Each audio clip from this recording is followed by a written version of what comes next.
अस्सलाम वालेकुम। कैसे हैं आप सब? उम्मीद है ठीक ठाक होंगे। मैच तो आप सबने देख ही लिया। कल ऑस्ट्रेलिया और इंडिया के दरमियान मैच खेला गया जो कि इंडिया ने जीत लिया 6 विकेटों से। और बड़ी ही शानदार बॉलिंग का मुजाहरा किया इंडिया ने। ऑस्ट्रेलिया को बाय द वे स्टार्ट बड़ा कमाल मिल गया था, 100 पर 2 थे। लेकिन उसके बाद जिस तरह से इंडियन टीम ने कमबैक किया और जिस तरह की बॉलिंग की, वो आउटस्टैंडिंग थी और ऑस्ट्रेलिया को 199 पे ऑल आउट किया। बॉलिंग में मैं अगर सबसे बेहतरीन बॉलर को अगर मैं इंतखाब करता हूँ तो वो थे रविंद्र जडेजा, जो कि ट्रम्प कार्ड साबित हुए इंडियन टीम के लिए, क्योंकि एक मुश्किल हालत में जो थी इंडियन टीम वो फंस गई थी। लेकिन फिर वहां से जिस तरह से जडेजा ने बैक टू बैक विकेट्स लेके दी, उससे इंडियन टीम के पास मोमेंटम शिफ्ट हो गया और ऑस्ट्रेलियन टीम बैकफुट पे चली गई। लेकिन फिर भी अगर आप ऑस्ट्रेलियन टीम को देखें तो उन्होंने आखिर तक देखें, उनकी जो टीम थी वो बैटिंग करती रही और किसी तरह भी उन्होंने 200 रन बना लिए। लेकिन ओवरऑल अगर आप देखें तो क्रेडिट इंडियन टीम को ही जाता है। और जिस तरह से रोहित शर्मा ने कप्तानी की है, बॉलिंग चेंजेस किए, वो भी मैं समझता हूँ लाजवाब थे। जडेजा की मैं फिर से तारीफ करूंगा, 3 विकेटें ली, 28 रन देकर सबसे बेस्ट इकॉनमी जडेजा की थी। उसके बाद कुलदीप की भी आपको तारीफ करनी पड़ेगी, 2 विकेट्स ली। एंड देन अश्विन 1 विकेट ली। ओवरऑल अगर आप देखें इनका स्पिन अटैक तो बेहतरीन बॉलिंग जो है वो स्पिनर्स ने की।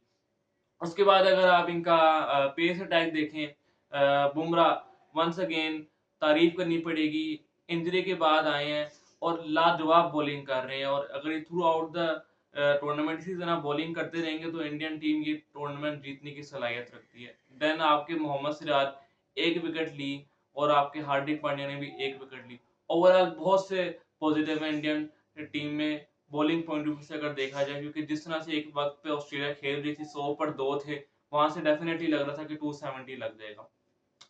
अब आते हैं ऑस्ट्रेलियन बैटिंग की तरफ। डेविड वार्नर सेट हो गए, अनफॉर्चुनेटली 50 नहीं कर सके या उस इनिंग्स को बड़ी इनिंग्स में नहीं तब्दील कर सके। और मैं समझता हूँ जब कोई प्लेयर एक सेट हो जाता है, एक प्लेयर, तो उसको चाहिए कि वो उस इनिंग्स को बड़ी इनिंग्स में तब्दील करे और वो करने में डेविड वार्नर नाकाम रहे। तो वहां अगर डेविड वार्नर इस इनिंग्स को बिल्ड अप करते, एक बड़ी इनिंग्स में तब्दील करते, तो माइट भी इंडियन टीम पे प्रेशर आता। उसके बाद आपके स्टीव स्मिथ, वो भी सेट हो गए थे 46 पर, लेकिन वो भी आपके आउट हो गए, बोल्ड हो गए जडेजा के अगेंस्ट। तो स्मिथ को वहां पे मैं समझता हूँ लंबी इनिंग्स खेलनी चाहिए थी, लेकिन वो भी आपकी नहीं चली। उसके बाद लबुशेन, वो भी आपके सेट हो गए, 27 रन बना लिए थे उन्होंने भी, तो वो भी आपके आउट हो गए। तो जितने भी अगर आप देखें ऑस्ट्रेलियन बैटर, वो सब सेट होकर आउट हुए हैं। तो कहीं ना कहीं ऑस्ट्रेलियन टीम को सोचना पड़ेगा कि हम इस टूर्नामेंट में आगे क्या करेंगे, क्योंकि आपके बैट्समैन सेट हो जाते हैं लेकिन फिर उस इनिंग्स को आप बड़ी इनिंग्स में नहीं तब्दील कर सके। तो Australia have to work on their batting, लेकिन थोड़ा बहुत ज्यादा नहीं, ओवरऑल अच्छी परफॉर्मेंस दी है। उसके बाद आप देखें कि 140 पे 7 हो गए थे, तो वहां से मैं इनको क्रेडिट देता हूँ कि वहां से आपकी टेल ने आहिस्ता आहिस्ता आहिस्ता आहिस्ता करके 200 तक पहुंचा लिया, वरना वहां से तो ऐसा लग रहा था कि शायद 150 पे ऑल आउट हो जाएगी।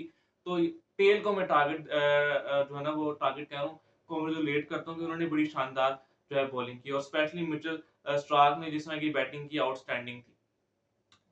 उसके बाद अगर आप इंडियन बैटिंग पर आ जाएं, तो शुरू में आपके 3 आउट हो गए, 2 पर 3 थे, वहां से ऐसा लग रहा था कि शायद 150 पे या 120 पे ऑल आउट हो जाएगी। लेकिन उसके बाद क्रेडिट देना पड़ेगा विराट कोहली, वंस अगेन तजुर्बा के इनका काम आया। एक्सपीरियंस इसे कहते हैं ना, कि वो आपका जो है वो काम आता है मुश्किल सिचुएशन में। उसके बाद जिस तरह की पार्टनरशिप राहुल के साथ लगी विराट की, वो बड़ी इंपॉर्टेंट पार्टनरशिप थी और वो टर्निंग पॉइंट था एक तरह से।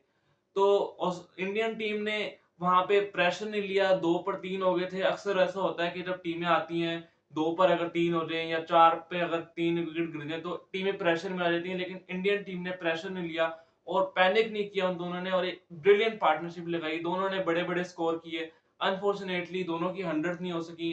विराट कोहली 85 पर आउट हो गए और राहुल आपके 97 पे नॉट आउट थे। तो दोनों की 100 होनी चाहिए थी, किसी एक की तो एटलीस्ट होती, लेकिन कोई बात नहीं, छोड़ो टोटल, क्योंकि चेस कर रहे थे। तो अगर आपने इतनी इतनी इनिंग्स भी खेल दी तो लाजवाब है।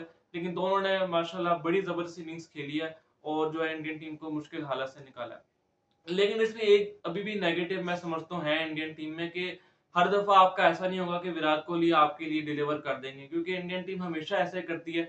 जब भी जो है वो आपके जल्दी आउट हो जाते हैं या आपके ओपनर्स आउट हो जाते हैं, तो फिर आप विराट कोहली के आगे जो है वो हाथ जोड़ लेते हैं कि जी विराट कोहली बचा लें।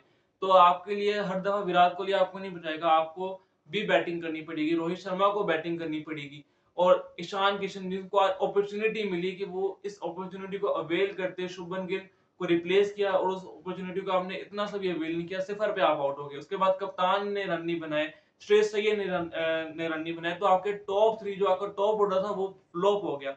वो तो आप शुक्र करें कि विराट और केएल राहुल ने आपको बचा लिया। उसके बाद जिस तरह से फिनिश किया 40 ओवर्स में वो आउटस्टैंडिंग था।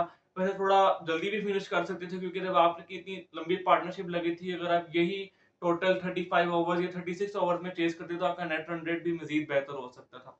ऑस्ट्रेलियन बॉलिंग की तरफ आते हैं फौरन से। ऑस्ट्रेलियन बॉलर ने बड़ा अच्छा स्टार्ट दिया। मिचेल स्टार्क ने 1 विकेट ले ली, हैजलवुड ने 2 विकेट एक ही ओवर में ले ली, तो वहां से ऐसा लग रहा था कि शायद जल्दी आउट कर देंगे, लेकिन नहीं कर सके।